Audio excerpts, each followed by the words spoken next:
Две основные позиции у нас есть Зенкуцу дачи в кубудо и некуаши дачи. Зенкуцу дачи такая же практически, как в карате, но не совсем. В карате будет дзюрю, у нас работа на короткой дистанции, и нам нужны быстрые очень ноги, да, вот.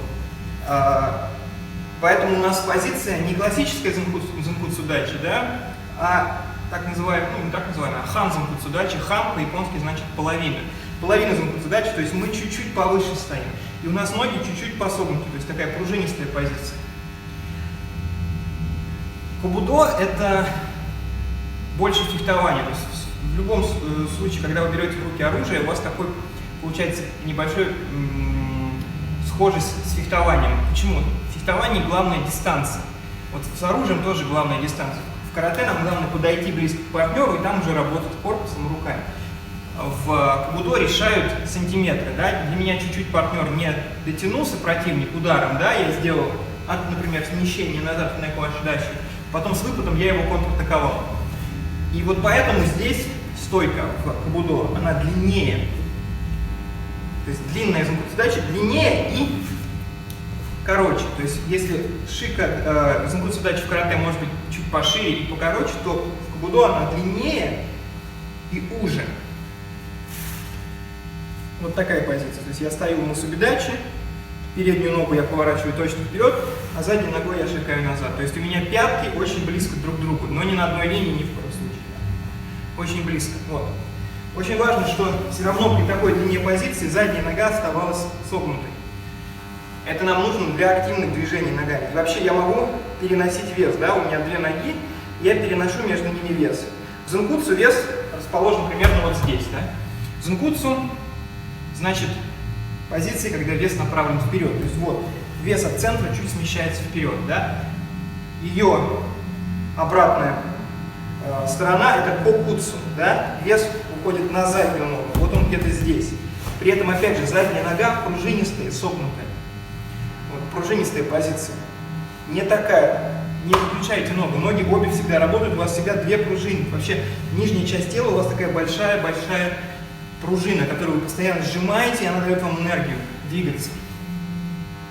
Для чего нужна такая длинная позиция? Чтобы я мог делать выпад, чтобы как раз я мог увеличить свой диапазон, радиус поражения свой, да, чуть-чуть на несколько сантиметров, да, которые могут решить исход всего дела. Вот. Соответственно, выпад, а иногда мне нужно уйти, и тогда я делаю некуаши дачи, да, то есть видите, нога осталась на месте, я просто подтянул переднюю ногу, задняя нога осталась на месте. Вот. То есть я где-то вот такую дистанцию выиграл. То есть если партнер думал, что я здесь нахожусь, да, вот моя точка, да.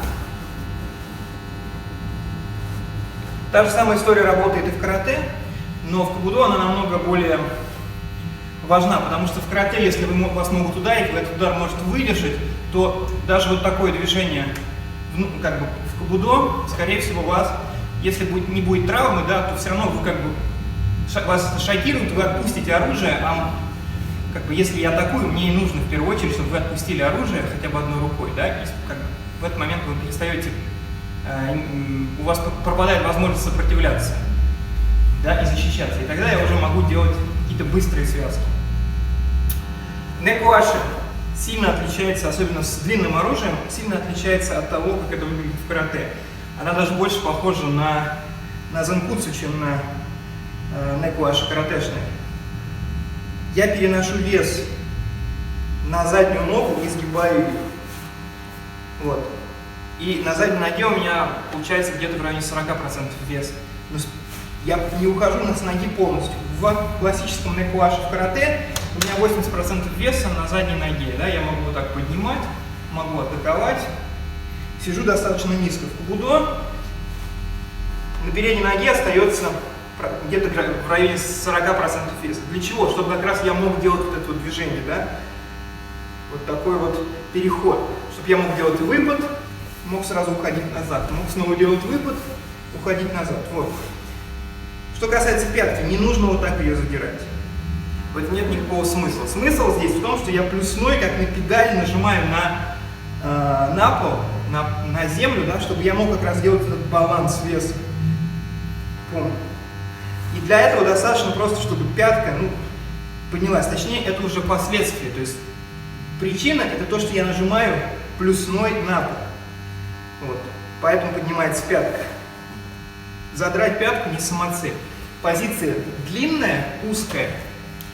Почему узкая? Потому что я как бы зона поражения у меня вот такая, да, если я стою фронтально. Опять же, оружием даже маленький тычок может принести большой урон. Если в карате удар я могу выдержать, могу подготовить свое тело, да, или даже пропустив его, я могу как бы просто вытерпеть боль и воздействие, то в кабудо это все может очень быстро закончиться, да, маленький тычок в район ребер, и у вас сломано ребро. Как бы тут уже особенно не подвигаешься. Именно поэтому мы пытаемся сузить зону поражения, чуть разворачивая корпус, да, и выводя на центральную линию оружия, то есть как бы перекрывая оружием свой корпус. Вот. Получается вот такая позиция. Именно поэтому оружие узкое и вот я ставлю зенкуцу, вот я ставлю некуаши дальше. Позиция очень, видите, я вывел плечо вперед, но не сильно. И получается очень узкая зона, которую я полностью перекрываю оружием, так или иначе, да, контролирую эту зону. Вот. Получается зенкуцу, позиция. Опять же, очень важно, колено согнуто сзади. Некуаши.